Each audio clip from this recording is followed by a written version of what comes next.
নমস্কার, বাঙালি রান্নাবাটি চ্যানেলে জানাই সবাইকে স্বাগত। তো আজকে রুটি দিয়ে একটা ইজি টিফিন রেসিপি নিয়ে আমি চলে এসেছি। তো আমি এখানে রুটি বানিয়ে নিচ্ছি। তো চাইলে আপনারা আগের দিন রাতে থাকা রুটি দিয়েও এই রেসিপিটা একদম ইজিলি বানাতে পারেন।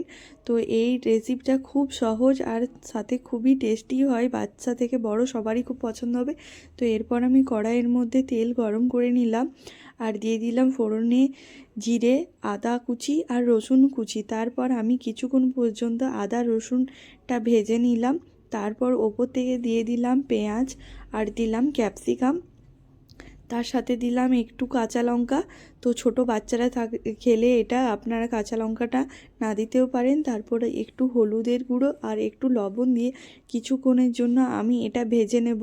তারপর ওপর থেকে আমি দিয়ে দেব টমেটোগুলো দিয়েও আমি কিছুক্ষণের জন্য এটা নেড়ে নেব।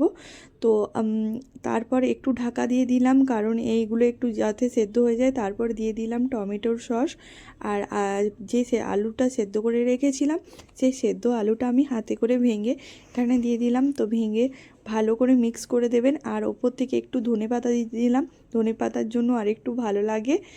আর আমার চ্যানেলে যারা নতুন বন্ধু আছে প্লিজ চ্যানেলটা সাবস্ক্রাইব করুন আর ভিডিওটা একটা লাইক করুন। আর আপনারা কি কি রেসিপি দেখতে চান অবশ্যই আমাকে কমেন্ট করে জানাবেন। আর আপনাদের সবাইকে আমি রিকোয়েস্ট করব যে আমার ভিডিও দেখছেন প্লিজ আমাকে একটু সাপোর্ট করুন। তো তারপর দেখুন আমার মশলার পুরটা একদম রেডি হয়ে গেছে, সেটা আমি ঠান্ডা করে নিলাম। তারপর একে একে রুটির মধ্যে আমি পুরটা দিয়ে দিচ্ছি। পুরটা দিয়ে আমি এগুলোকে মুড়ে বানিয়ে নিচ্ছি একটা একটা করে। সবগুলোই আমি এখানে বানিয়ে নিলাম। বানিয়ে নেওয়ার পর আমি আবার একটা প্যান নিয়ে নিলাম, সেটাতে আমি সাদা তেল গরম করে একটা একটা করে রুটিগুলো আমি পরোটার মতো করে ভেজে নিলাম। তো এটা একদমই সহজ একটা রেসিপি।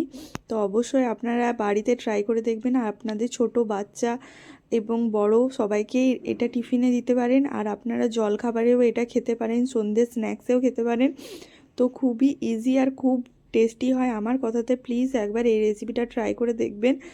তো দেখুন আমার কি সুন্দরভাবে পরোটাগুলো সব রেডি হয়ে গেছে। আর আপনাদেরকে আমি একবার কেটেও দেখাচ্ছি যে এগুলো কীরকম হয়েছে।